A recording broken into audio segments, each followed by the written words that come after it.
Voyez-vous comme la péninsule antarctique évoque la silhouette inversée de l'Amérique du Sud? Il ne s'agit pas d'un simple hasard. C'est la trace fantomatique d'une séparation survenue il y a 30 millions d'années. Jadis soudés, ces continents se sont disjoints, engendrant un courant océanique d'une puissance telle qu'il parvint à glacer l'Antarctique et à en redessiner les contours. Voici comment cela s'est déroulé. Les plaques tectoniques, dans un mouvement aussi discret que décisif, ont ouvert dans l'océan un passage d'une étroitesse extrême, à peine 800 km, forçant 130 millions de mètres cubes d'eau à se précipiter dans cette sorte de conduit géologique. C'est ainsi qu'est né un courant marin plus impétueux encore que le fleuve Amazone. Ce courant océanique, connu sous le nom de courant circumpolaire antarctique, décrit une trajectoire circulaire, dans le sens horaire, sous l'effet des vents puissants qui balaient la région. Ce mouvement rotatif, en érodant les rivages, a façonné la masse continentale en une forme quasi circulaire, à l'exception de cette péninsule récalcitrante, lentement entraînée vers l'est, tel un enfant traînant les pieds pour quitter une aire de jeu. Comment l'Amérique du Sud et l'Antarctique ne formaient autrefois qu'un seul bloc? Absolument. Il y a fort longtemps, l'Australie, l'Antarctique et l'Amérique du Sud faisaient partie d'un vaste supercontinent nommé Gondwana, auquel l'Afrique fut elle aussi rattachée. En ce temps-là, l'Amérique du Sud et l'Antarctique étaient étroitement liés par une bande de terre appelée le pont terrestre antarctique, une étendue verte et luxuriante, qui servait également de voie de passage privilégiée pour les dinosaures.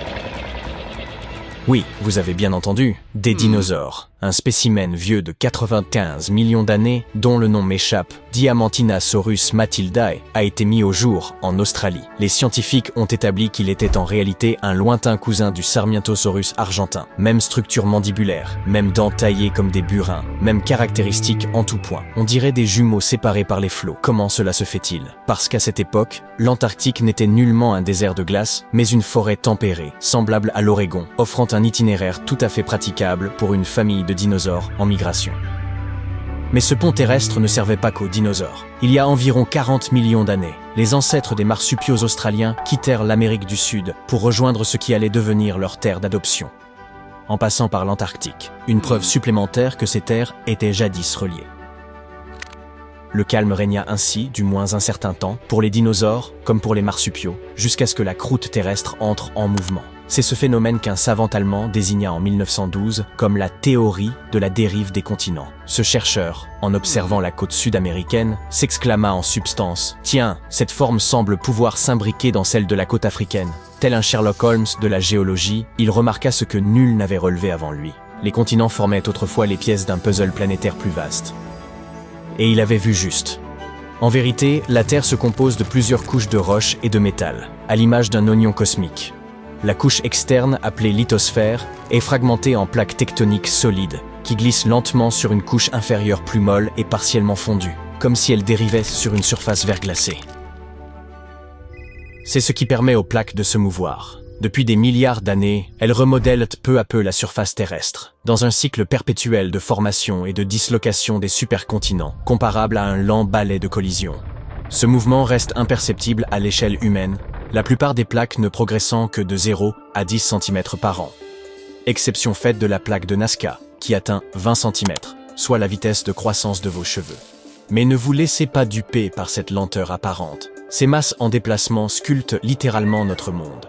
C'est grâce à elles que se forment les chaînes de montagnes, comme l'Himalaya, ou les failles d'où naissent les océans, tels l'Atlantique. Cela tient à une différence cruciale. La croûte océanique, plus dense, s'enfonce comme une pierre, tandis que la croûte continentale, plus légère, flotte tel un bouchon.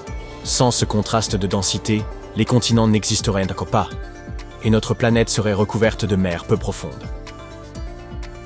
Ce vaste chantier mené au ralenti est précisément ce qui provoqua la scission entre l'Amérique du Sud et l'Antarctique, il y a 30 millions d'années.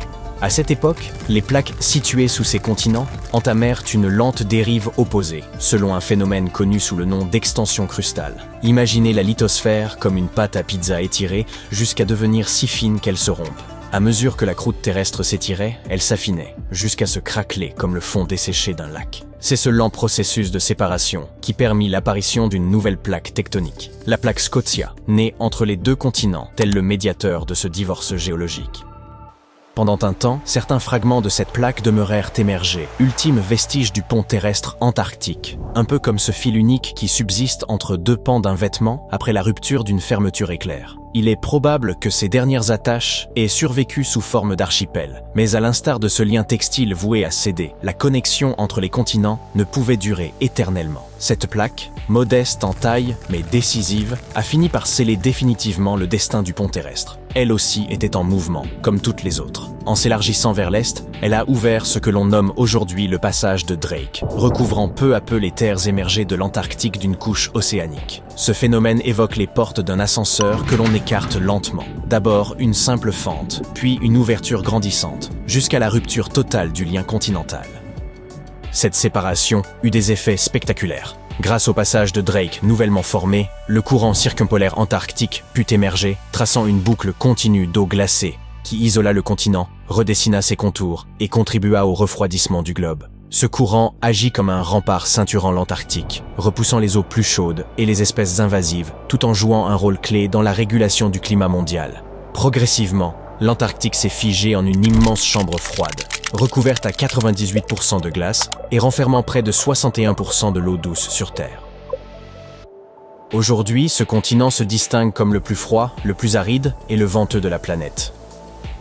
Véritable désert polaire, il enregistre des températures descendant sous les moins 89 degrés. De quoi figer la respiration en plein air.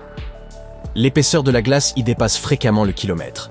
Et en hiver, elle s'étend sur une surface supérieure à celle des États-Unis. À l'heure actuelle, la voie maritime la plus rapide vers l'Antarctique traverse le passage de Drake, un bras de mer de 800 km de large. Sa configuration étroite canalise les vents sur des milliers de kilomètres, les transformant en vagues titanesques pouvant culminer à 15 mètres, et même lors des jours dits calmes, la houle atteint 4 à 5 mètres, soit le double de celle de l'Atlantique. Ce n'est pas un hasard si les marins surnomment cette redoutable traversée le Drake Shake. Le déplacement des plaques tectoniques ne se limite pas au remaniement des continents. Il constitue le mécanisme fondamental de maintien de la vie sur Terre. Près de la moitié de la chaleur terrestre provient de la désintégration radioactive du noyau, l'uranium-235 en tête. Une sorte de réacteur naturel façonné par la géologie. Cette chaleur alimente les volcans et les mouvements qui jadis reliaient l'Antarctique à l'Amérique du Sud. Sans la tectonique, cette énergie ne parviendrait jamais en surface, et notre monde serait aussi froid et stérile que Mars. Quand les plaques se déplacent, elles libèrent non seulement de la chaleur, mais aussi du dioxyde de carbone, contribuant ainsi à la régulation du climat. Sous les océans, elles captent une partie de ce gaz pour le ramener dans les entrailles de la Terre, assurant un recyclage constant. Par leur simple mouvement, les plaques influencent la composition de l'air, le climat global et même l'évolution des formes de vie. Il y a plusieurs milliards d'années, les plaques étaient immobiles. À cette époque, la Terre semblait revêtue d'une croûte rigide, comparable à une poterie craquelée. Pourtant, en l'absence de véritable tectonique, la chaleur parvenait à s'échapper par ces failles, grâce à un processus nommé tectonique à couvercle stagnant, qui permit l'émergence de la vie.